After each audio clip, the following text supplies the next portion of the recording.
Code படத்துல துப்பாக்கி சிவகார்த்திகிட்ட கொடுத்தாரா? இப்படி இருக்கும்போது இந்த கேள்வி வருது. இல்லை, விஜய் பண்ண ஒரே தவறு அதுதான். அது இவ்வளோ பெரிய இம்பாக்டாக வரும்னா அவர் கூட நினச்சிருக்க மாட்டார்.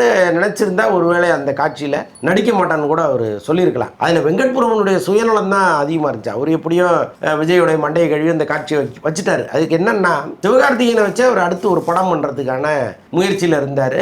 இப்போ நாம சிவகார்த்திகேயனை இந்த படத்துக்குள்ளே கொண்டு வந்து கொஞ்சம் ப்ரைஸ் பண்ணி அப்படி விஜயை வச்சு இப்படிலாம் பண்ணி விட்டோம்னா அவர் உடனே நமக்கு டேட்டு கொடுத்துருவாரு. அவர் நம்பி ஏமாந்துட்டார். சிவகார்த்திகேயன் உடனெல்லாம் டேட்டு கொடுக்கல, இன்னும் அந்த படமே ஸ்டார்ட் பண்ணாமல் இருக்காங்க. அது மாதிரி ஒரு சுயநலத்தின் அடிப்படையில் வைக்கப்பட்ட காட்சி தான் அது இன்னைக்கு சிவகார்த்திகேயனுக்கு பெரிய ப்ளஸ்ஸாக மாறி இருக்கு. விஜய் ரசிகர்கள் கூட சிவகார்த்திகேயனுக்கு ஆதரவு தெரிவிக்கிற அளவுக்கு அந்த காட்சி இருந்துச்சு. ஆனால் காலத்தினுடைய கோலத்தை பாருங்க, அதே சிவகார்த்திகேயன் விஜய்க்கு எதிராக திரும்பி நிற்க வேண்டிய சூழ்நிலையை பட நிறுவனங்கள் ஏற்படுது. சிவகார்த்திகேயன் அவர் விரும்பி வந்தாரான்னா கட்டாயமாக வந்திருக்க மாட்டார். ஏன்னா அவருக்கு தெரியும் விஜய் ரசிகர்களை அடிச்சு காலி பண்ணுவாங்க நம்மள.